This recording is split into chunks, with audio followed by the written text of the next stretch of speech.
also on my own private side. Perfect. Okay. So today I want to dig into this thing that clicked for me. I'm currently articulating as only intent matters. This has been bubbling in me for a little while. I'm starting to see something vividly, sort of synthesis coming together. It's very clean, it's very tidy. So what I'm talking about in there, like lots of examples zoom to mind. Maybe the most awkward one that comes to mind is just the clearest one, so I'll go ahead and grab this. There's something about this example that showed up a couple of months ago when Joe Biden, during the whole campaign leading up to the election, he had made a comment that I don't remember the exact quote, but it went something like, so what I want to say to the Black community is that if you don't vote for me, then you ain't Black. I got a whole bunch of flack for this. So there's something really, I've mentioned this issue before. There's something very important about what's going on there in terms of the feedback loops, where the energy that came back is there's this how dare you have said that, and I like to be a little generous with it, to be like, I think some of where the spirit of alarm is coming from is, what is it in you that has you saying something like that? But the pressures, because the pressures are aggressive, because it was alarm and finger pointing and condemnation instead of curiosity. Well, what in you had you say that? Why are you like this? Like, well, what's going on with you? Where did that statement come from? Right? Instead of asking questions like that from that kind of spirit, there's an accusational tone. So what that accusational tone does is, first, it's going to create contraction. It's going to inspire contraction. And the second thing is that as an example, like all of the people who have attitudes that are like Joe Biden's, who would have said something equivalent, like if somebody is trying to get elected in a much more local election, like his, I don't know, you have some kid who's sitting in high school trying to get voted for class president or something, I don't know, and they would have said something like to the population, they're saying, hey, and for Black brothers and sisters, if you don't vote for me, then you ain't Black. Like if the kid would have said that, now he's seeing this example of all these people condemning Joe Biden, and now there's this reaction of, oh, I'd better not say that then. So what that has done on net is masked the display of the behavior. It didn't change the energy. It didn't change the source. Now, there's been some talk about this specifically in the area of race, that a lot of critical race theory tries to dig into this, where it's talking about systemic racism is something that everybody, but especially white people, are brought up with. And therefore, there's a lot of deprogramming at a very, very basic level that's necessary. You can't just change your attitudes. You can't just change what you say. You can't go out and help Black communities. That's not enough. And there's this attitude about it being not enough.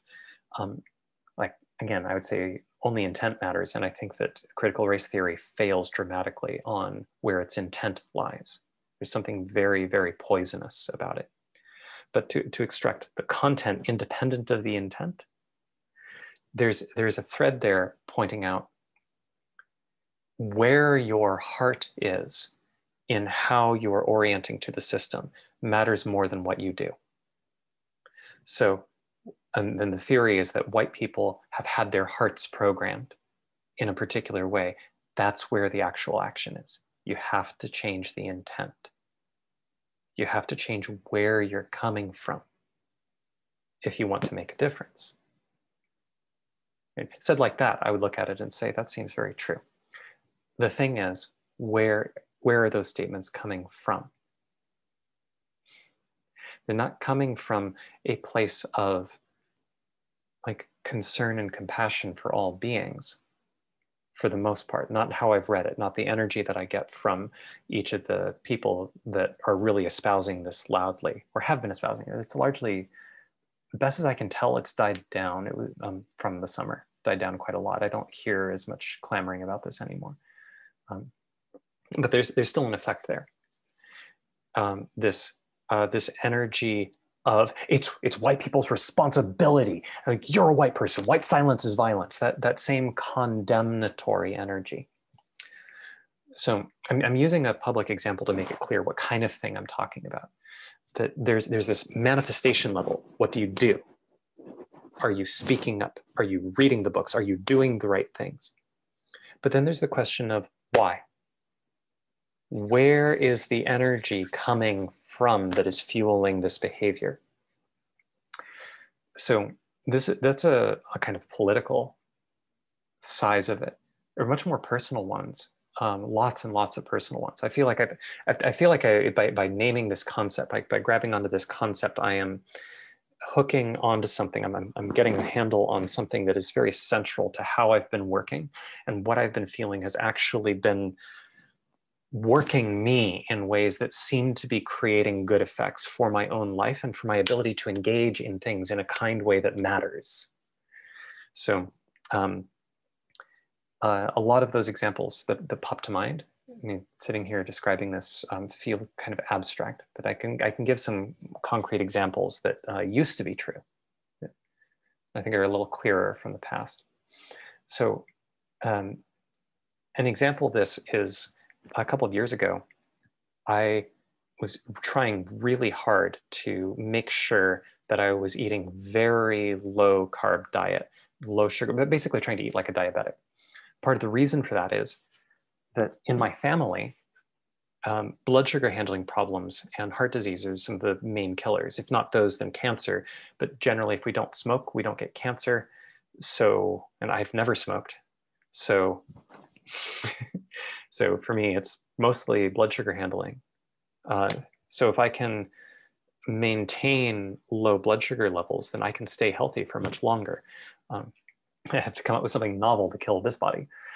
And so like trying to take that really seriously, I dramatically cut back on my carb load. And I knew that I was going to run into some difficulty with, there's something called the carb flu.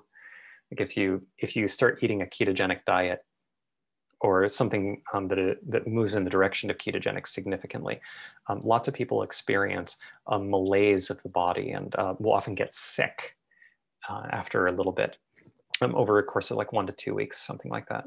It's been a while, I might have the timing off, but it's somewhere in that ballpark. It's not years later.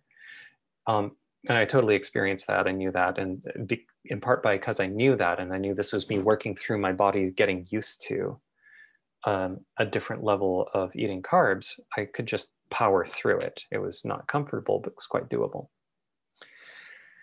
The thing is that I kept feeling this buildup of a kind of temptation towards more carby stuff, even after getting through the carb flu. And a lot of it felt psychological, like a kind of worry. Is this actually good for me? Now, metabolically, as I've done a bunch of experimentation, what I've found personally is that I actually don't do very well on a really low carb diet. I don't do well on one that is very low on protein either. I've worked out what kind of diet seems to actually work best for my body, with a few exceptions. There's still a couple of questions, but there's a challenge I'll run into a challenge that I ran into in this case, where I could feel my mind trying to justify things like, well, I can have a bowl of rice now. Like I've been very clean about this for a month, and a bowl of rice seems like that would be it would taste great. But I shouldn't, I really shouldn't. So there's the question of, from where in me was the choice to eat this ketogenic diet? When I'm because I was coming from my mind, I have this mental model. I can articulate the reasons why it makes sense for me to eat something ketogenic. I see how to. I have the arguments for dealing with the resistance to doing it. All of this is very clear.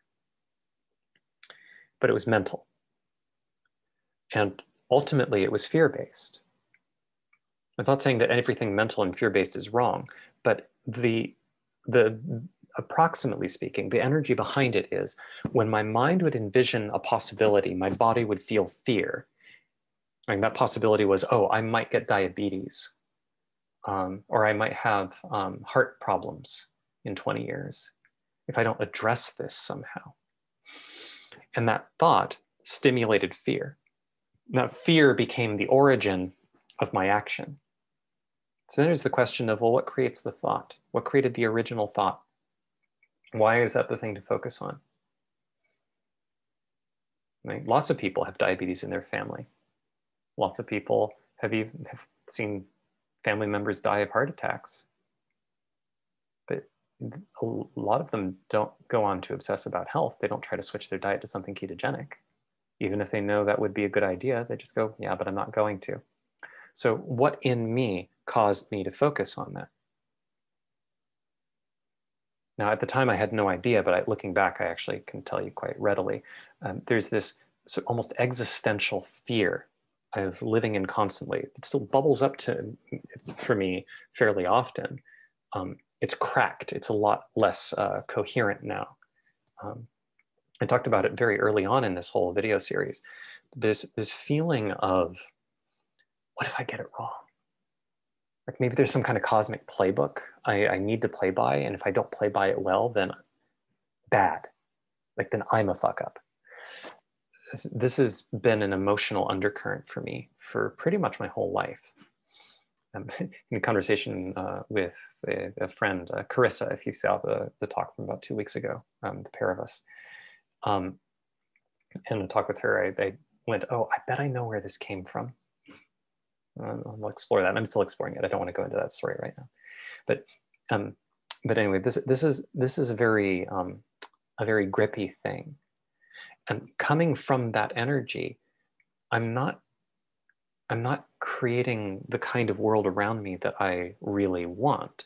I'm maintaining an energy of fearfulness that will keep projecting this possibility of, oh, but what if I get it wrong? Maybe there's a cosmic playbook that I could make mistakes relative to, that I could actually be wrong by. I'm not fulfilling my life purpose, or I'm breaking the rules and some sort of cosmic force will punish me. This was not conscious for me for most of my life, but it would keep bubbling up. So I feel that, but there's also a resistance to that, a sort of sense of misery.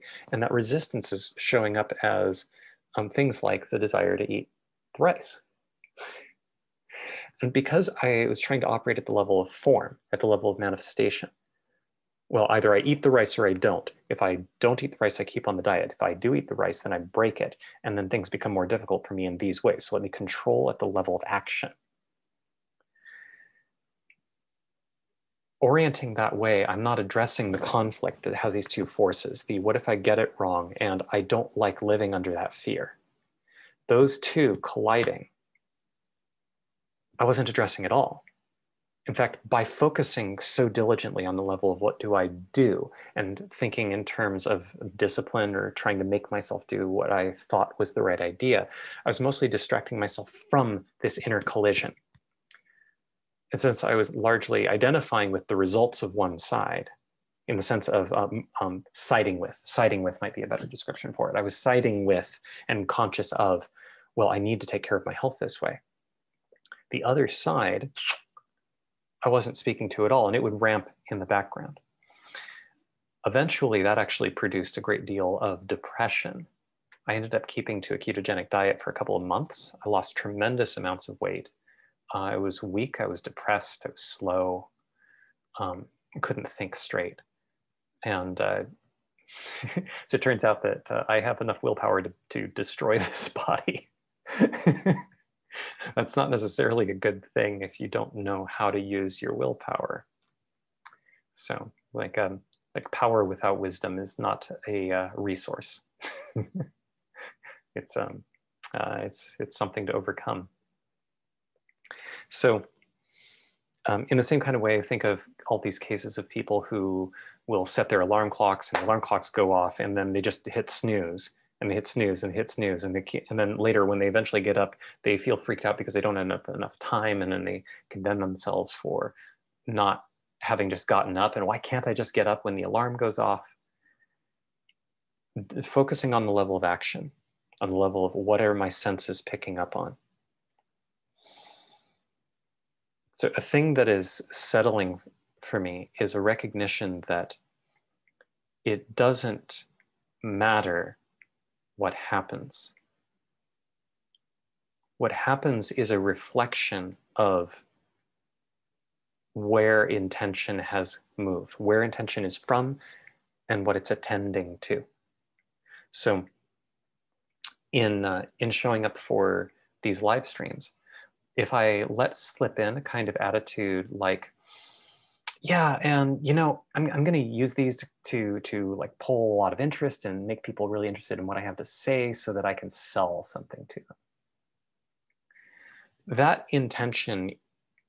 So if that were something that were living in me, I think for the most part, like I think there are a couple of little glimmers of something like that, but for the most part, that's not alive for me here. But if it were, and I logically could see, oh wait, but that doesn't match what I'm trying to do. This starts to enact the move that I've referred to as emotional post-processing. This sense of, oh wait, but I don't want to come from that. I don't want to have that energy present. So let me block that and come from the thing that I try to come from this place of revealing my process and engaging with like my sense of, am I connected to people? Can I feel that I'm attending to people more than ideas? Am I staying aware of my body? Can I still feel my toes in my shoes? Right? So there's a way in which that conclusion, I think, is correct, but it's correct in that if my intention is coming from the place that produces the results in the world that I want, then that is part of the manifestation that will happen. I guess one way of saying this is focusing on the level of manifestation is good hearting. But if you don't know what that means, that's okay. There's, although if you're curious, it's in reference to something called Goodhart's Law. Hart is spelled H-A-R-T. Goodhart is the last name of the person who came up with it. But the thing is that if I focus on making sure I'm paying attention to the feeling of my toes in my shoes, making sure I can feel my breath, and making sure that I'm aware of the feeling of my body, and because of some weird quirks that I happen to know about the hemispheres, making sure that if I'm only paying attention to the right half of my body, that this is a signal that I'm missing something. I'm missing something important. So if I focus on that level, I'm not focusing on why I lose track of the body. What was the energy that had me lose track? Instead, I'm trying to skip to the result. And if I do that, then these bits about wanting to say something a little extra sensational comes in. And then I start making it about me. I start getting in the way of the clarity of being in contact with truth. I start to take the image of me as isolated from the world and try to bolster the security that that image is okay, rather than asking, is this image true? So there's this feeling of, this reminds me of an arc that I picked up from John Vervaeke, a cognitive scientist out of the University of Toronto, came up with this brilliant series called Awakening from the Meaning Crisis. If you have an academic or intellectual mind and you find my stuff interesting, then I strongly recommend taking a look at least the first two of the videos in his series. It's a brilliant expose, in my opinion. He talks about the this myth, the two worlds myth that appeared as the foundation of the modern arc of meaning making and spirituality that appeared at the end of the collapse of the Bronze Age, at what's sometimes called the Axial Age. Axial because it's turning; it's a pivotal point for the transformation of culture. If you look at the contrast between Egyptian religion and like the epics of Gilgamesh, and the ways that those don't speak to us the same kinds of ways that that that Buddhism and the Buddhist philosophies do, or Greek philosophy, the self-transformational aspects that the teachings of Christ refer to. These speak to the modern person in a way that the Enuma Elish does not. The creation story of the world from Sumeria, like most people don't even know about it. Right? Even though it has many common elements with Greek myth, the differences matter. So what are those differences about? One of the big differences coming from the experiences of shamanism was this recognition of there being two worlds. A modern depiction of this myth you'll see in The Matrix. There are two worlds. There's the world of form that we constantly go through, and then there's the real world. The real world is beyond this one in ways that most people cannot comprehend in their insistence that this world of illusion is real somehow. Right? As long as you're embedded in the matrix and you think that the matrix is all that it is, talking about the real world beyond the matrix, well, what does that even mean? And the point of the film, The Matrix, is to help give a way of talking and thinking about it. Although it's just Neoplatonism reiterated. Plato's allegory of the cave was an expression of this. The whole thing about these are shadows of the true forms. And when you go out and you see the brilliant light of the good outside of the cave, then you are transformed such that you cannot be fooled by these illusions anymore. So this myth pervades almost everything in our modern culture. It built the modern world. It's the foundation of basically all methods of meaning making over at least the last 2,000 years, at least all the methods of meaning making that have had any opportunity to spread. The whole idea that there is spiritual transformation that allows us to go beyond our normal material ways of being and into a beyond, to spiritual recognition. The whole idea of there being an afterlife that is the one that you want to prepare for in a meaningful way. There were ideas like that before the two worlds myth became this sort of centralizing method of personal transformation, and the idea that personal transformation was important. But in those older myths, you weren't preparing for death exactly. It was more like there is this sort of inevitable machine, and this was one stage of it. Whereas in a lot of our myths now, there's all this talk about personal growth and the importance of cultivating the good and developing spiritual wisdom.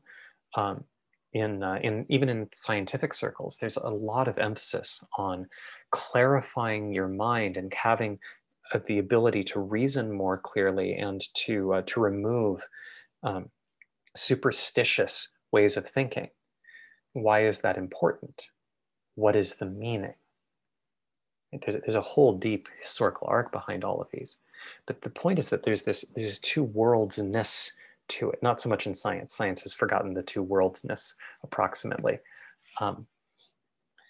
But there's this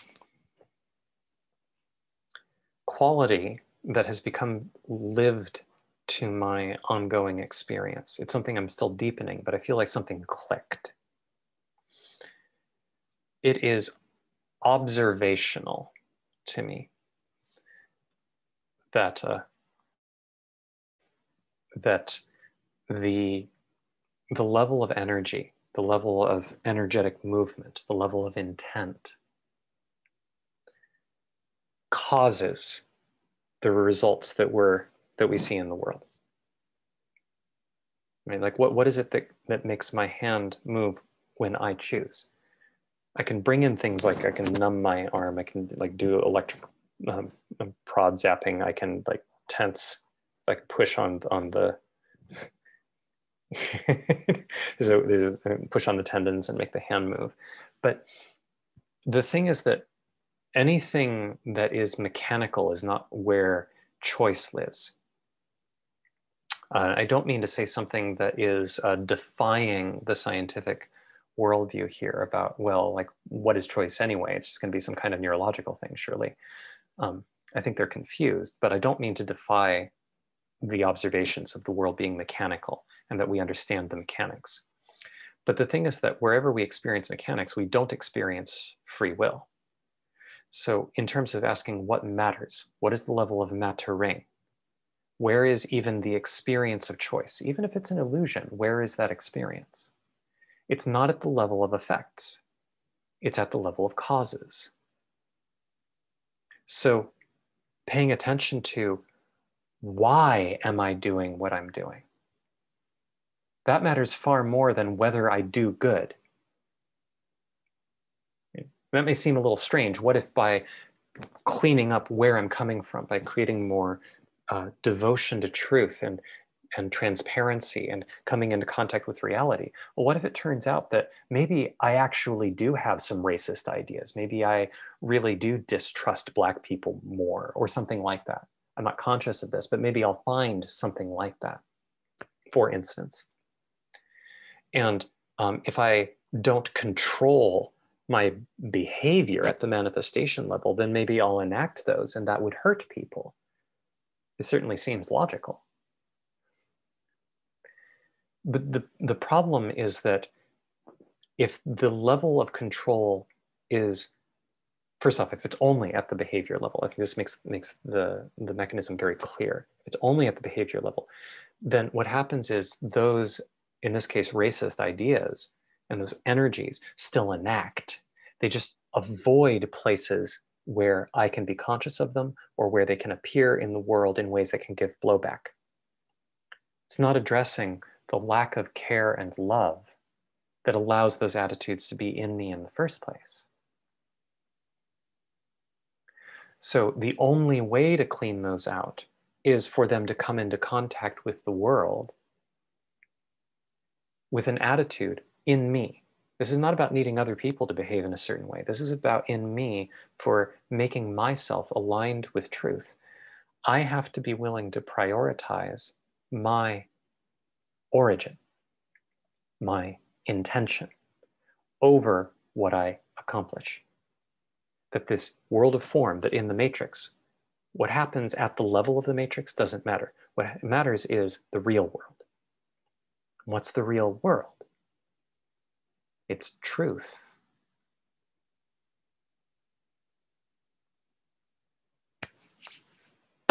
It's this.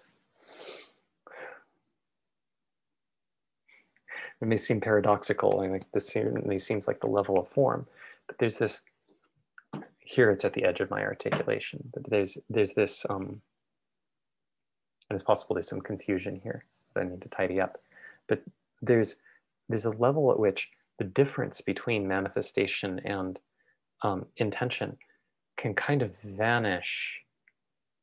I think this gets confusing if I try to articulate that part. Let me wipe that aside. There is something real there that I'm trying to say. There's a kind of fusion that happens in the lived experience of recognizing there isn't a material world, which is equivalent to saying that there is only the material world. There's a fusion of the two that is the recognition of truth, that is the entering of the true world. But that gets complicated, and that doesn't describe how to get there. That describes what it's like after doing so. I notice that if I attend to my intention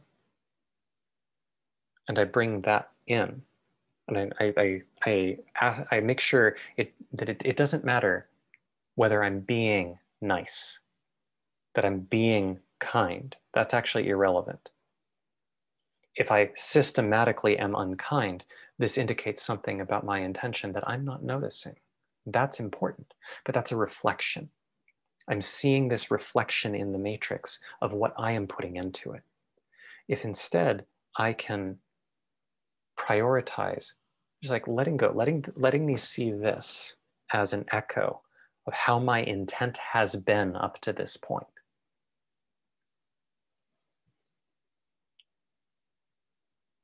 Then I can notice what the inner moves at the causal level actually are in order to change what even I want to do.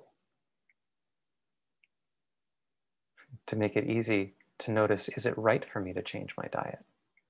Not as an abstraction, but as a lived experience in contact with reality. And then if I notice there's no conflict, I just see, oh, like recently I noticed I can actually feel something that happens in my body now, that my body does not care for wheat. And I get bloated. I get a little bloated. Like I start to put on weight in a way that I find aesthetically unappealing if I eat bread and pasta. This is, I don't know if this is a change, but I noticed that this is something I can pick up on when I eat it. And it feels funny. That's actually how I deduced it was bread. It came out of my diet. And then when I started adding more things to my diet, when I ate the bread, there would be this feeling in my body. And I could track that. And by tracking that and going, oh, I think it has this effect. I don't know, but let me experiment. I could feel the body level relief. And now I just don't eat it for the most part. I mean, occasionally I'll have a bite here or there, although I don't think I've had any in the last couple of weeks. This isn't a matter of willpower. It's just, oh, no, I just don't want that. I don't like that effect on me. And yeah, I like the texture of bread. There's a part of me that misses it, and I feel that too. But there's vast freedom in holding all of it. These pieces are not in conflict. They're all welcome home. And the reason for that is that I'm not specifying the outcome. I'm not saying I will not eat bread. I will not eat wheat. That's not the level at which I'm acting. I am acting from how can I love best here? How can I expand my capacity to love, and how can I love more freely? And when I apply that to this body, that intention just manifests effortlessly as dropping bread. It's easy. That's the level of working at actual causes. So I think that a lot of the places where I've gotten tied up before, where I see the world getting super tied up, this immense belief in the level of form and the level of manifestation, the level of action. And it sort of seems like, sure, that should be important. Like if you cut off my head, it doesn't matter what intent I bring. I suddenly can't manifest it. This is a standard method for egos to get rid of influences and intentions they don't like. It's not a coincidence that a lot of spiritual teachers have gone through a whole lot of difficulty. The most famous one in the West having been crucified. So there's this addiction to needing to know what to do at the level of form. There is a doing that I think matters. I don't think it's a matter of don't do anything. Wu Wei, like trying not to try. Like, how look at that paradox. But it's like a linguistic thing. It's like not keeping track of what the levels are. The actual thing is, by the time you can experience it with your five senses, you're experiencing the echo. It's the echo of what's real, absolutely, and that echo matters. But if that's the level at which you need to control things, you're already too far down on the manifestation chain, and the efforts to control are going to block the symptoms, not the causes.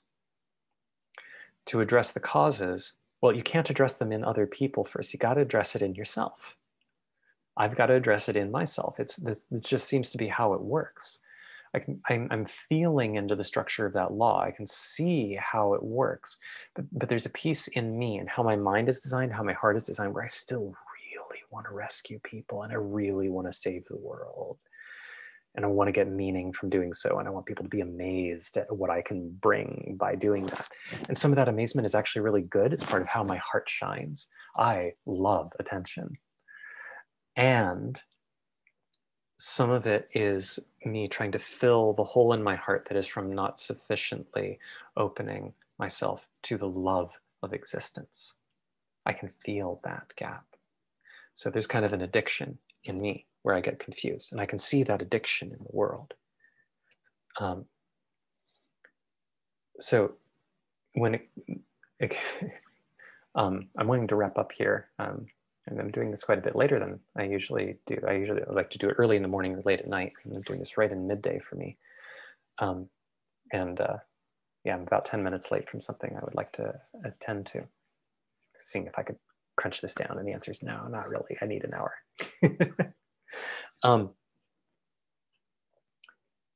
Yeah, I think we're just addicted to trying to do things at the level of manifestation and distracting ourselves from the pain that actually needs attending to at the level of causes, at the level of energy, at the subtler level that is before the level of the senses. By attending to that, eventually we expand our senses. Like the way that things like government, like we can make sense of government, not just as an abstraction, but you can actually feel, well, at least I can feel the experience of government with things like when I'm dealing with the Department of Licensing, which is the Washington state version of the Department of Motor Vehicles, the DMV. In interacting with them, I can feel the bureaucracy of government.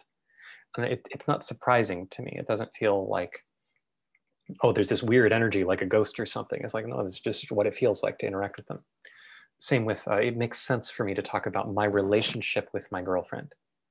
It doesn't, this is not something that was conceivable to me at age 5, but it's something that is very real and lived, something I actively care for. I care for my girlfriend, but I also care for our connection, like an extra thing. So it's like there's this way where I develop senses in the course of interfacing with reality and expanding my capacities, my extensions of my five senses, so that I experience more and more of reality. In the same kind of way, the thing that I'm calling the causal level and the thing I'm calling energies, and the way that these laws flow into the properties of intent entering the world, these are things that it's not that we're ignoring the level of what can be experienced. It's that what we're used to experiencing and what we're used to talking about is so far down the manifestation chain that we're not even working as a culture, for the most part, on developing the senses needed to detect and talk about the effects that matter. Which is why we're addicted to all this finger pointing and getting meaning by figuring out who to be mad at and what battles to fight. It's just operating at the wrong level. You can't change things that way. It's like trying, like if your face is really dirty and you go look at it in the mirror, trying to clean it by wiping the mirror, it's just the wrong level of manifestation. It's never going to work. So, this business of only intent matters. This I hope I've given some glimmer of this. This to me is not just some spiritual teaching from on high. This is like a direct perception of, when I look at what is it that actually causes my fingers to move, it's not mechanical stuff. The mechanical stuff is downstream of my intent. It's like a fusion of, well, what is my actual experience of free will? I don't know exactly what free will is. I, in fact, don't even know what my own experience of it is. But I do know that to the extent that I want to talk about it mattering what I do or do not choose to do, I need to pay attention to the level of choice. Not the level of what happens after the choice, except as feedback to see how does my choice interact with reality. If I try to control the mechanism instead of controlling why I'm choosing what I'm choosing, then I'm trapped. And if I flip it around, I have a lot more freedom. So I just wanted to offer that as a piece to explore. And I feel excited because I feel like this is gelling, like I'm getting a clear mental handle of this. Okay, I think that's all I've got. So yeah, thanks for listening.